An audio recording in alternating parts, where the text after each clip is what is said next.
Fala meu nono, tudo bom? Rafael aqui falando, estou aqui no nosso livro 1 de Ciências, tá? Peço que vocês se encaminhem aí para 284 do livro de vocês, Transformações Químicas, tá? Quando a gente falou aqui, quando falamos aqui, né?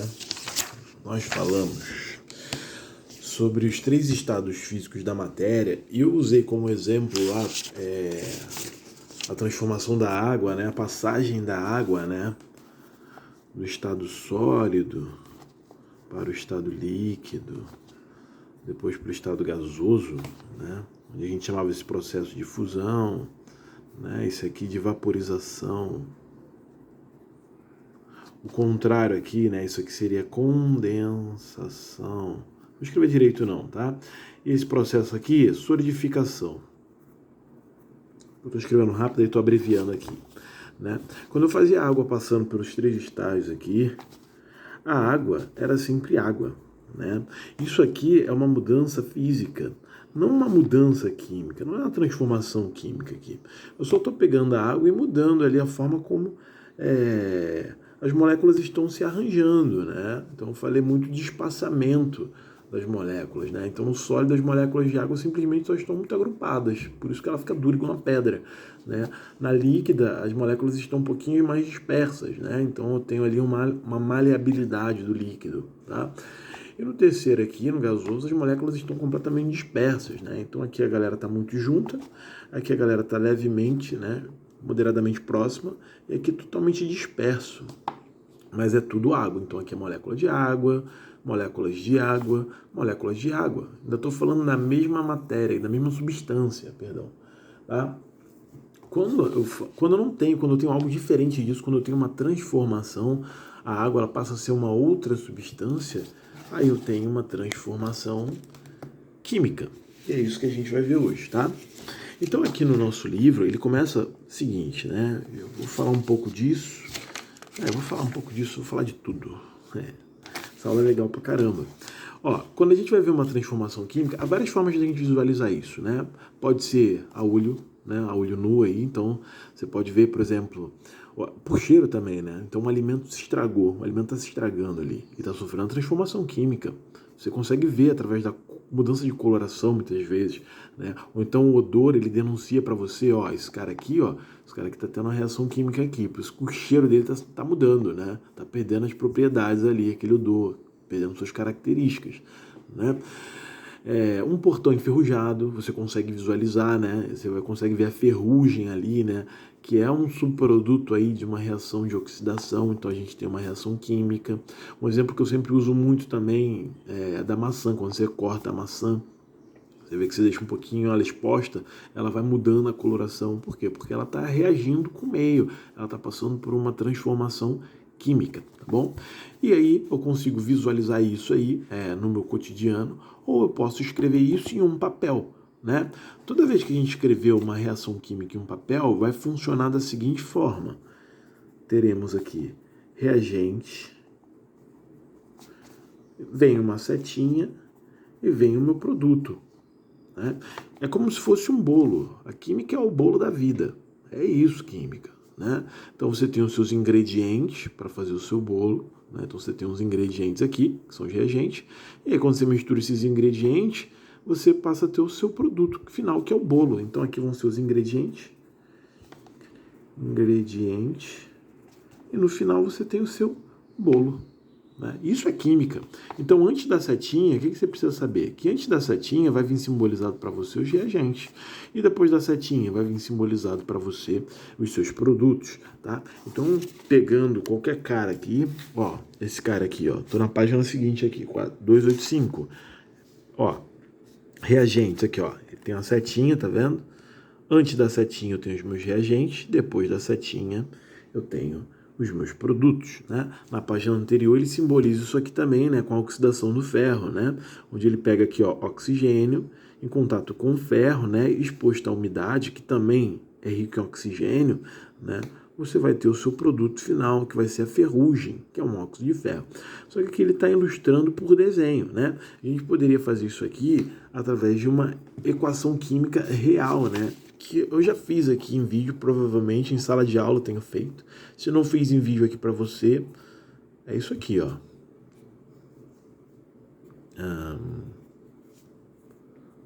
Tá? Não vou balancear ainda, porque existem as proporções, assim como no bolo. Não vou fazer, só quero que você observe isso, ó.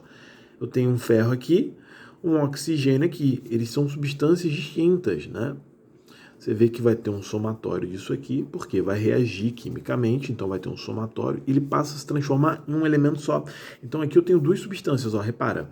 Aqui eu tenho uma só, tá bom? Isso aqui é o que? É uma reação química. Antes da seta, eu tenho os meus reagentes, e depois da seta, eu tenho o meu produto. Tranquilo? Então, antes da setinha, reagente, depois da setinha, produto. Tá? Relação de massa nas reações químicas, né? Lavoisier, ele tem uma frase que é muito famosa, né? Que é na natureza nada se perde, nada se cria. Tudo se transforma. Tá? Então, é um trechinho que está aqui. Uma frase aí muito famosa que provavelmente você já ouviu. E o que essa frase ela quer dizer é o seguinte, né? Na natureza nada vai se perder, cara. Tudo vai ser reaproveitado, nada vai deixar de existir, nada será destruído, né? Simplesmente o que acontece é que uma substância passa a ser outra. É só isso, né? Quando a gente pega lá, por exemplo, a fotossíntese, né, que é uma coisa que vocês aprendem lá atrás, né? O que é a fotossíntese, né? Você tem um vegetal aqui, né? Ela absorve a energia solar. Essa energia vai ficar contida aqui. Ela absorve o CO2, tá? Ela devolve para a atmosfera 2. Né? E aí, beleza, a energia, ela adentra aqui. O CO2 também. E fica contido aqui. Né? E aí você vai lá e você se alimenta desse vegetal aqui, dos frutos desse vegetal aqui. No caso aqui é uma árvore, né, que eu acabei fazendo. Você vai pegar esse fruto aqui e você vai comer. Né? Se alimentar é muito importante no nosso dia a dia. Por quê? Porque a gente tem um gasto energético, a gente gasta energia. Eu estou gastando energia agora aqui para falar, para gesticular, para mexer a mão. Estou gastando energia para respirar. E eu preciso repor essa energia. Essa energia eu vou tirar onde? Do alimento? E a energia do alimento veio de onde? Veio do sol. Ele vai ficar contido aqui dentro. Quando eu me alimentar, esse cara ele vai ser liberado dentro de mim. Essa energia vai ser liberada dentro de mim. E aí o que eu faço com essa energia contida em mim agora? Agora a energia está comigo aqui, ó. Caramba, eu vou falar, né? Então quando eu vou falar, o que eu estou fazendo? Eu estou gastando energia, tanto que falar cansa, tá? Se tu falar muito, tu vai ficar fatigado, né? O que você está fazendo aqui? Você está colocando energia para fora. Um pouco dessa energia do sol aqui, ó. E você lança essa energia para as moléculas que estão aqui, ó, na nossa atmosfera. E essas moléculas, elas vão vibrando. Elas vão vibrando. Até que essa energia chegue aos ouvidos de alguém. Essa é uma orelha, tá? Vou fazer um brinco aqui para você visualizar aí, ó. Tá? Então, ou seja, você falar, você gasta energia. E essa energia aqui, ó, uma molécula vai passando para outra, até chegar nos ouvidos de alguém, que vai conseguir decodificar essa informação, né? Essa frequência de onda, que a gente ainda vai ver isso. Então, só em falar, eu já estou transferindo energia. Aí você vai jogar um futebol, né? Tem a bola aqui, você vai chutar. Mano, se você ficar chutando bola o tempo todo, você vai ficar cansado. Por quê? Porque você tá vendo essa energia que você pegou, que estava no alimento e agora está contigo aqui, você vai transferindo para a bola. Aí essa bola, ela vai e bate em uma janela, né? O que acontece? A janela, se for frágil, ela não resiste a essa quantidade de energia aqui e ela quebra. Né? Mas essa energia foi transferida para ela. Então, na natureza, nada vai deixar de existir, né? A energia entrou na fruta, mas beleza, ela vai ser transferida, ela vai se transformando, né? Isso é normal, né, na natureza. Então a gente vê o ciclo do carbono, né? Então o carbono que faz parte, constitui todos os seres vivos, ele fica transitando, ele agora faz parte de mim, né? Então eu tenho carbono dentro de mim aqui, né? Na verdade não é o carbono, né? Mas, assim, por exemplo, eu estou aqui, ó, sou eu isso aqui, né? Isso aqui é o meu nariz, o desenho está muito bom, minha boca aqui, ó, eu estou expirando CO2, estou botando CO2 para fora e estou inspirando O2. A planta vai lá, o vegetal vai lá e pega esse CO2, olha aqui, ó, ele pegando CO2, tá vendo? E aí ele joga o O2 para cá, né? As coisas elas ficam, mas não é o mesmo O2 que ela joga. né? Ela não absorve o mesmo CO2. O CO2 que eu coloco para fora é um CO2 que foi produzido dentro de mim, né? O que eu quero dizer para vocês, não sei se ficou tão claro aqui, é que, por exemplo, o carbono ele não vai deixar de existir. O carbono ele pode vir fazer parte do metano, ele pode vir fazer parte do dióxido, né? As reações químicas elas vão ocorrendo e você só vai tendo transformação de uma substância em outra, tá? Mas ela não vai deixar de existir na natureza.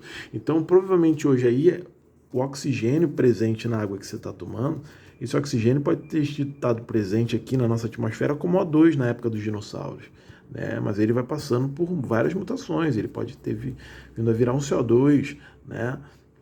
E aí sucessivamente, até chegar na forma de água aí para você, né? Falando do oxigênio específico, tá? Então os elementos eles ficam aqui, eles não vão deixar de existir, tá? Então foi isso que Lavoisier quis dizer, tá? Outra coisa que Lavoisier fala pra gente aqui é a lei da conservação das massas, tá? Lei da conservação das massas é o seguinte, eu vou usar até o do livro aqui, porque meu desenho não está bom, eu tenho que reconhecer, né? Olha só, eu tenho aqui uma reação química, tá vendo? Ó, tem o meu antes da seta e o meu pós-seta. Antes da seta eu vou ter metano e oxigênio, né? Aí esses caras vão reagir quimicamente, aí eu passo a ter CO2 e H2O. Deixa eu desenhar isso aqui, ó, fazer pelo menos a equação, porque eu quero que você entenda uma coisa. Ó, CH4 mais O2, tá? Gerou dióxido de carbono e água. Calma aí que eu tô escrevendo, você não tá vendo. Ó, eu tenho isso aqui, esse reagente. O que aconteceu aqui, ó? Esse carbono aqui, ó, ele foi lá e fez uma ligação com o oxigênio aqui, ó. Carbono com oxigênio e CO2. Tá vendo? Esse hidrogênio aqui também se ligou com o oxigênio que estava aqui. E aí formou o quê? Minha água. Ou seja, CH4 não deixou de existir, deixou até de existir. Por quê? Porque um elemento dele está se relacionando com outro agora. Você tem uma troca, né? Vou fazer uma outra equaçãozinha aqui para você, ó. Mas ele não deixa de existir, né? NaOH. Ó, esse cara cola com esse, ó, NaCl. E o hidrogênio cola com esse cara aqui, H2O. Repara, o sódio ainda existe, mas não junto com o OH. Ele agora está com cloro, mas ele existe, ele está aqui, né? O cloro ainda existe, só que agora junto com o sódio, não mais com o hidrogênio. Esse hidrogênio colou com o H, ele está aqui, ó. Tá? Ó, H aqui e esse OH aqui, ó. São dois hidrogênios para um oxigênio, tá? Isso é uma reação química, né?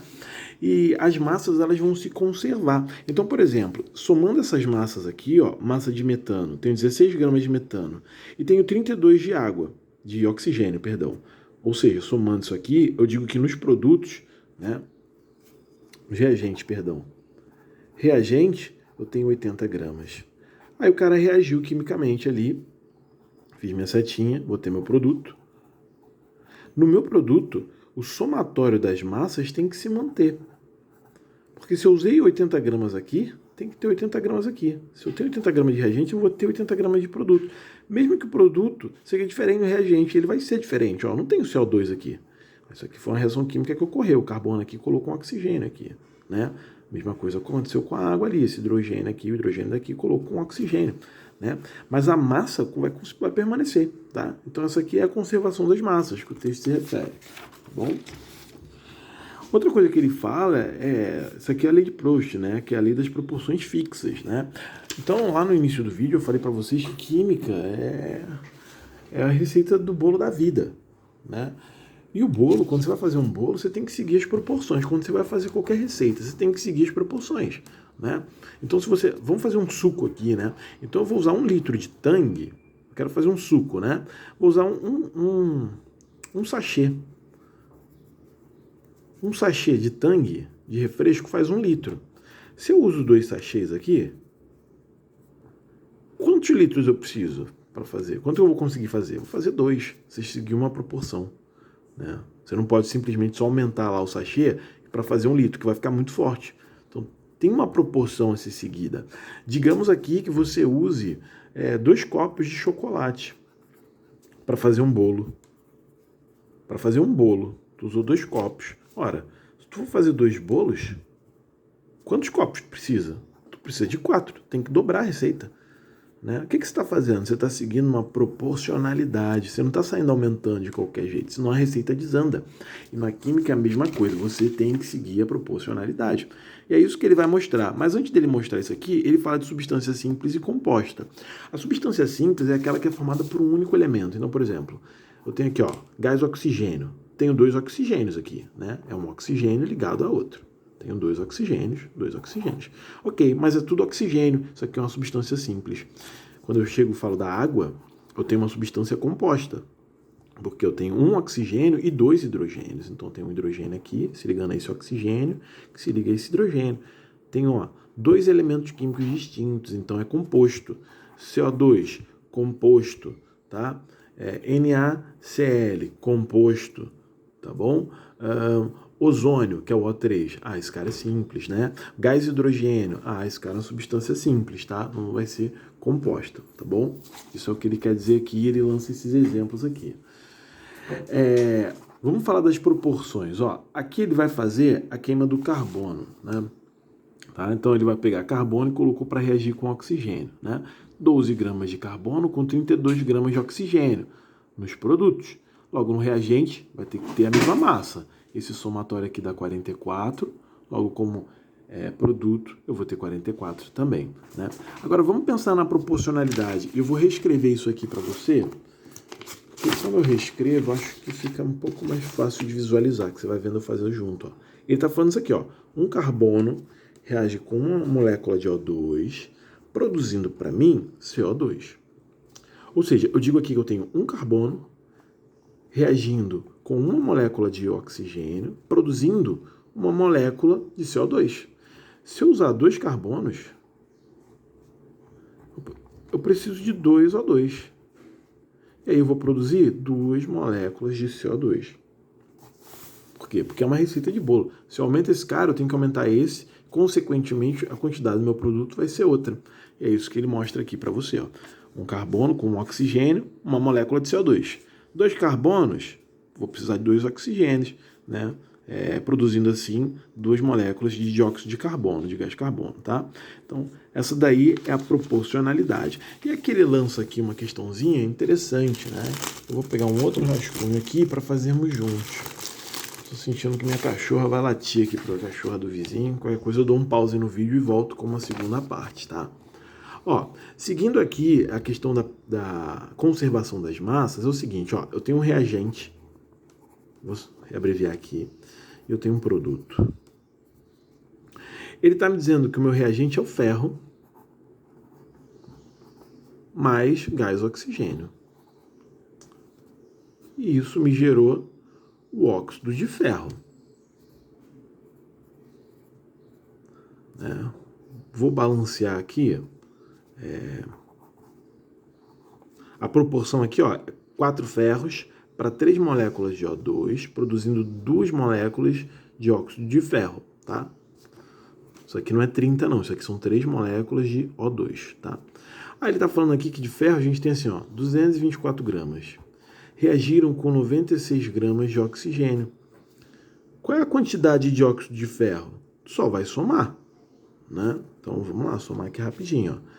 224 mais 96, 0 vai 1, 10, 12, 3, 320, porque eu tenho que conservar as massas. Aqui eu tenho 320, então o que eu produzi de produto foi 320, tá? Aí ele vem para a segunda linha, ó. 448 gramas de ferro reagiram com quanto de oxigênio, levando em consideração que eu produzi 640 gramas, né? Então, quanto que eu usei de oxigênio aqui? Vamos achar. Se o total é 640 e ele usou 448 aqui, vamos fazer a nossa subtração aqui, ó. 3, 1, aqui vai 2. 5, né? Para 1 aqui. 8, 9. E aqui 1, né? Então, ele usou 192 gramas, né? Vamos fazer a prova real? 192 mais 448, vamos ver se vai dar 640.